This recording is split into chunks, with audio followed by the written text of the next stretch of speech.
Morning everyone, welcome to pioneer convent school. हमारा chapter चल रहा है self and personality. Self and personality में हमने टाइप अप्रोचेस को स्टडी किया, डिफरेंट टाइप्स को स्टडी किया पर्सनालिटी का। अब हम पर्सनालिटी का ट्रेट अप्रोच को स्टडी करेंगे।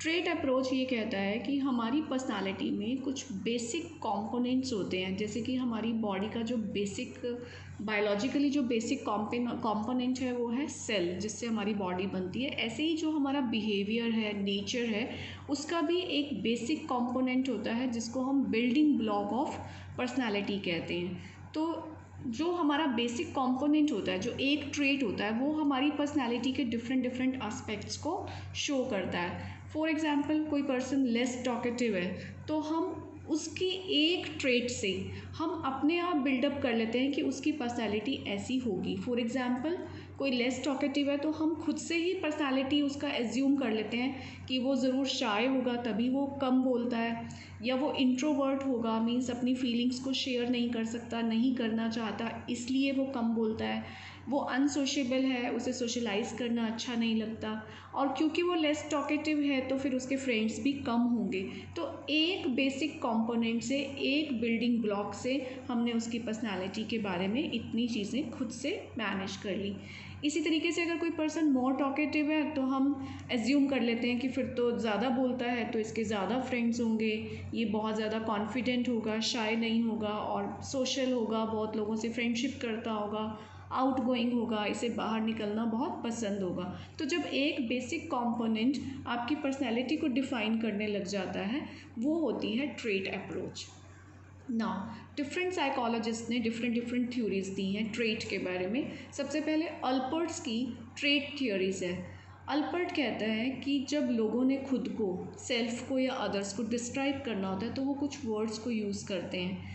इन्होंने अपने ट्रेट्स में 3 टाइप्स बताई हैं। कार्डिनल ट्रेट्स होते हैं हमारे, सेंट्रल ट्रेट होते हैं और सेकेंडरी ट्रेट्स होते हैं। तो कार्डिनल ट्रेट होते हैं परवेसिव, जो हमारी पूरी लाइफ पे इफ़ेक्ट डालते हैं, एंटायर लाइफ्स गोल, हमारी पूरी लाइफ में हम जो भी करते हैं, जो हमारा एक बिलीफ सिस्टम डेवलप होता है, वो हमारा कार्डिनल ट्रेट उन पे इफ़ेक्ट डालता है। फॉर एग्ज़ाम्पल, कि अगर किसी ने कहा कि मुझे ऑनेस्टी पसंद है, तो वो person through out the life कोई भी सिचुएशन आ जाए वो ऑनेस्ट ही रहेगा, क्योंकि उसका ये बिलीफ है। ऐसे ही बुक में एक गांधीयन ट्रेट का भी एग्जाम्पल दिया गया कि गांधी जी ने जो नो वायलेंस को एक अपना ट्रेट बनाया, तो उन्होंने उसको पूरी लाइफ कंटिन्यू किया अपने उस ट्रेट के साथ। तो जो हमारा कार्डिनल ट्रेट होता है वो हमारा थ्रू आउट द लाइफ हमारे साथ चलता है और हमारी पर्सनालिटी को एक शेप देता है। सेकंड इन्होंने बताया सेंट्रल ट्रेट। ये ट्रेट हमारे शो होते हैं जो हमारे बहुत क्लोज़ लोग होते हैं, जिनसे हम रेगुलर मिलते हैं, तो उनके साथ हमारे ये सेंट्रल ट्रेट सामने आते हैं कि हम कितने वार्म हैं मिलने में, जेंटल हैं, ऑनेस्ट हैं, या हम कितने कूल एंड काम मैनेज करते हैं इंटरपर्सनल रिलेशंस को। तो वो हमारा सेंट्रल ट्रेट होता है पर्सनालिटी का। फिर कुछ हमारे सेकेंडरी ट्रेट्स होते हैं जो सिर्फ हमसे लिंक्ड होते हैं। यहाँ पे पूरी लाइफ की बात हुई थी, यहाँ पे सिर्फ कुछ लोग जो हमारे आसपास हैं उनकी बात, और यहाँ पे सेकेंडरी ट्रेट्स वो होते हैं जिससे सिर्फ हमारी लाइफ अफेक्ट हो रही है, जो हमारी लाइक्स हैं, जो हमारी डिसलाइक्स है, और जो हमारे प्रेफरेंस है, हमारी चॉइसेस हैं, वो हमारी पर्सनालिटी का सेकेंडरी ट्रेट होता है। अल्पर्ट ने इसके साथ एक बहुत इम्पॉर्टेंट पॉइंट क्लियर किया था कि जब भी हमारे पास कोई स्टिमुलस आता है, मींस कोई सिचुएशन क्रिएट होती है, तो जो हम रिस्पॉन्ड करते हैं वो हमारा रिस्पॉन्स हमारे ट्रेट पे डिपेंड करता है कि हमारे अंदर कौन सा ट्रेट है, उसके अकॉर्डिंग हम रिस्पॉन्ड करते हैं। फॉर एग्जांपल, जैसे हम गांधी जी की बात करते हैं कि उन्होंने नो वायलेंस उनका एक कार्डिनल ट्रेट था, तो उनके सामने जब जो भी वायलेंट सिचुएशंस आई, तो जो उनका ट्रेट था उस ट्रेट के अकॉर्डिंग जो उनका रिस्पॉन्स हुआ वो बहुत कूल एंड काम हुआ था। तो cardinal trait, central trait, secondary trait, ये सब हमारे रिस्पॉन्सेस को इफ़ेक्ट करते हैं।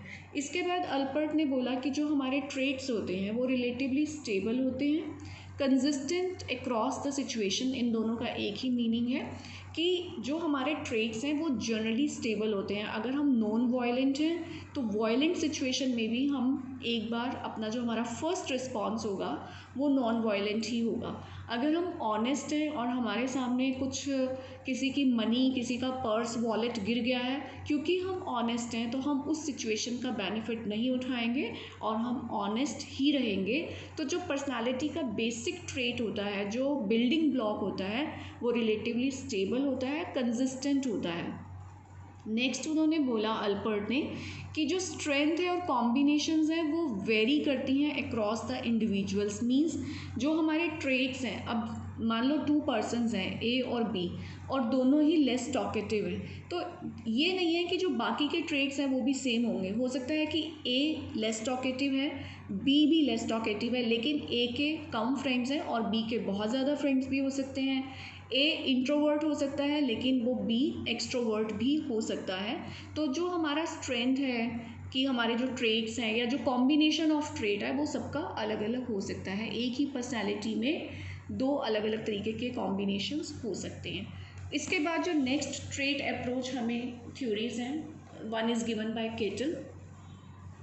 केटल ने कहा था कि हमारी पर्सनैलिटी में मेनली 16 प्राइमरी ट्रेट्स होते हैं जो कि हमारी नेचर में स्टेबल रहते हैं, और 16 ट्रेट्स को प्रूव करने के लिए उन्होंने एक क्वेश्चनियर बनाया था जिसे हम 16 पर्सनालिटी फैक्टर क्वेश्चनियर भी कहते हैं। इसमें जब हम क्वेश्चन का आंसर देते हैं तो उसका स्टेटिस्टिकल फैक्टर एनालिसिस होता है, जिसके बेस पे जो रिज़ल्ट निकल के आता है तो उस रिज़ल्ट में हमारे वो 16 फैक्टर्स बताए जाते हैं जो हमारी पर्सनालिटी में डोमिनेंट हैं।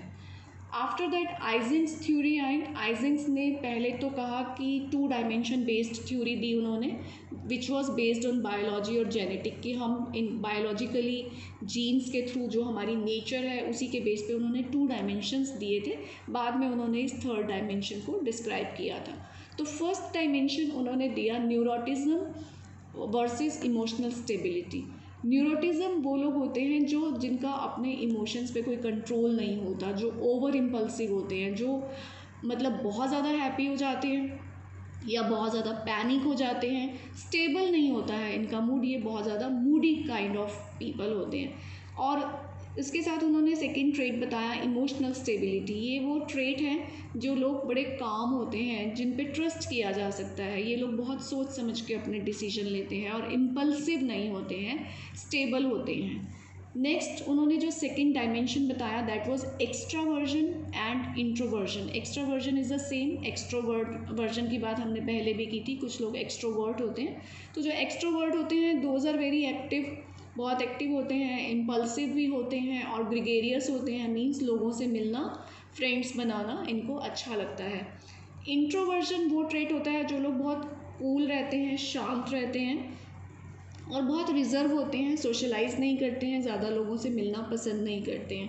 बाद में इन्होंने एक 3rd डायमेंशन और डिस्कस किया था that is psychoticism versus sociability. Psychoticism जो है ट्रेट वो ये शो करता है कि पर्सन कितना हॉस्टाइल है, मीन्स गुस्सा हो जाना, एंटी सोशल हो जाना। हॉस्टाइल का मतलब होता है एनमिटी डेवलप करना, किसी के अगेंस्ट अपने मन में कोई दुश्मनी रख लेना, वो साइकोटिज्म ट्रेट में आता है। और सोशबिलिटी हो जाता है जो लोगों से मिलना अच्छा लगता है, जिसकी पॉजिटिव अप्रोच होती है और बहुत फ्रेंडली होता है। तो ये ट्रेट अप्रोचेस थे given by Allport, Cattell and Eysenck. इसके बाद एक और ट्रेट अप्रोच है हमारे पास given by Paul Costa and Robert McCrae. इन्होंने जो 5 मेन ट्रेट्स बताए, बिग फैक्टर्स बताए, उसको एक नेम दिया गया ओशन, एंड इसको हम 1 बाय 1 डिस्क्राइब करेंगे कि here O stands for openness to the experience. Name से ही क्लियर हो रहा है कि जो लोग बहुत ओपन होते हैं, जो ईगर होते हैं, दूसरों को मिलने के लिए क्यूरियस होते हैं, जो जल्दी से फ्रेंड्स बनाते हैं, जो एक सिचुएशन से दूसरी सिचुएशन में जाने के लिए डरते नहीं हैं, इमेजिनेटिव होते हैं, मीन्स उनको इमेजिन करना अच्छा लगता है और उन नई नई जगहों पे जाना अच्छा लगता है। और इसका एग्जांपल हम ये भी ले सकते हैं कि जैसे कुछ स्टूडेंट्स हैं वो अपना स्कूल चेंज करना नहीं चाहते, उनको लगता है कि पता नहीं कैसे टीचर होंगे, कैसे फ्रेंड्स होंगे, तो वहाँ पे ओपननेस नहीं है। लेकिन कुछ स्टूडेंट्स बहुत ईगर होते हैं कि न्यू स्कूल में जाएंगे, कुछ नया सीखेंगे। ऐसे ही हम लोगों के साथ हमारी जॉब्स में भी होता है कि हम एक जॉब को इजीली ड्रॉप नहीं करना चाहते हैं क्योंकि हमारे मन में एक फियर रहता है तो जो ओपननेस टू एक्सपीरियंस, ये जो ट्रेट है, ये ऐसे लोग होते हैं जो अपने कंफर्ट लेवल से बाहर आने के लिए रेडी रहते हैं और चैलेंजेस को एक्सेप्ट करने के लिए रेडी होते हैं। सेकंड इन्होंने ट्रेट बताया कंसाइंटिनेस। कंसाइंटियसनेस वो होता है कि जो जिनका जो बेंट ऑफ माइंड होता है वो अचीवमेंट पे फोकस रहता है कि हमें अपनी लाइफ में गोल्स अचीव करने हैं। इनकी मेंटालिटी अचीवमेंट बेस्ड होती है और ऐसे लोग बहुत ब्रेव होते हैं, बहुत इनके जो डिसीजन मेकिंग होती है बहुत अच्छी होती है, प्रॉब्लम सॉल्विंग स्किल्स अच्छी होती हैं, ये रिस्पॉन्सिबिलिटी लेते हैं अपने टास्क की और इनके ऊपर ट्रस्ट किया जा सकता है। थर्ड इन्होंने टाइप बताई E4 एक्सट्रोवर्जन, मीन्स वही सेम एक्सट्रोवर्ट पीपल जो सोशली एक्टिव हों, लोगों से मिलना पसंद करते हैं, जल्दी फ्रेंडली होते हैं। एंड नेक्स्ट इन्होंने बनाया एग्रीएबलनेस। एग्रीएबलनेस का मतलब जो लोग दूसरों की बातों से ईजीली एग्री हो जाते हैं, मीन्स कोऑपरेटिव होते हैं, फ्रेंडली होते हैं डेफिनेटली, तभी वो एग्री हो जाते हैं, ज़्यादा आर्ग्यूमेंट्स में नहीं पड़ते हैं ऐसे लोग। After that N stands for neuroticism. Neuroticism हमने अभी पहले भी आपको बताया कि इमोशनली अनस्टेबल होते हैं, मूडी होते हैं, अपने इमोशंस पे कंट्रोल नहीं होता, बहुत जल्दी हैप्पी और बहुत जल्दी सैड भी हो जाते हैं। तो ये सारा जो था हमारा था पर्सनालिटी का ट्रेट अप्रोच, जिसमें इम्पॉर्टेंट है अल्पर्ट्स की ट्रेट थ्योरी। केटल की इतनी ज़्यादा डिटेल में नहीं है, सिर्फ 16 ट्रेड्स की बात हुई है और एक फैक्टर एनालिसिस की बात हुई है और एक क्वेश्चनएयर है।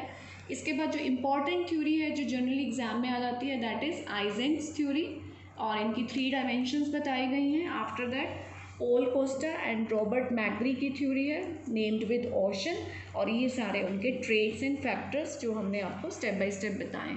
तो एक बार आप ये सारे ट्रेड्स एंड टाइप्स अप्रोच को बहुत अच्छे से स्टडी कर लीजिए, then in the next video we will start the next topic.